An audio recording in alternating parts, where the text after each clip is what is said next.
আজকে সুন্দর সকাল, শুক্রবার 14 তারিখ।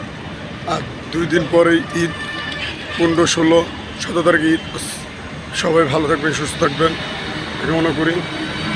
আজকে সকালটা অনেক আল্লাহর রহমতে অনেক সুন্দর আছে, অনেক ভালো আছে। সবাই এমন আল্লাহদের দোয়া করবেন যে এই সকালটা সব সময় যেন থাকে, যে মানুষজন সুন্দর মতন কাজকাম করতে পারে, খাওয়া দাওয়া করতে পারে, এবং কি আল্লাহর দ্বারা দোয়া করতে পারে যে আল্লাহ সবাইকে ভালো রাখবেন, সুস্থ রাখবেন এই কামনা করে।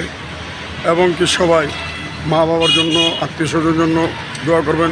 শুক্রবার আজকে সবাই নামাজ পড়বেন, গোসল করে সবাই বাইরে হবেন। পাশে আমার কবরস্থান, সবাই কবরস্থানে জিয়ারত করবেন, আল্লাহ বিল্লাহ করবেন, আত্মীয় স্বজনের জন্য জিয়ারত করবেন, সবার জন্য সবাই দোয়া করবেন। নামাজ পড়তে যাবেন সবার জন্য বলতেছি।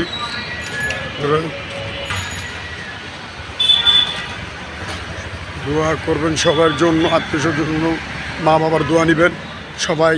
আর সময় নাই, গরু কিনতে যাচ্ছে সবাই, মাশাল্লাহ সবাই গরু কিনে আনতেছে অনেক কম রেটে। হাউজিংয়ে কম আছে, গাবতলি কম আছে, ঢাকার ভিতরে সুন্দর সুন্দর গরু সবাই নিয়ে আসতেছে। সব দোয়া করবেন সবার জন্য, আল্লাহ বিল্লাহ করবেন। আসসালামু আলাইকুম ওয়া রাহমাতুল্লাহ। অবশ্যই আপনারা আমার চ্যানেলটা সাবস্ক্রাইব করবেন, এমডি দিন ইসলাম 506। আপনাদের অনুরোধ সবাই এই চ্যানেলগুলো আমার এগুলো লাইক, কমেন্ট, শেয়ার সব জায়গায় করে দেবেন। আর আমার এই চ্যানেলটা অবশ্যই সাবস্ক্রাইব করবেন। আসসালামু আলাইকুম ওয়া রাহমাতুল্লাহ।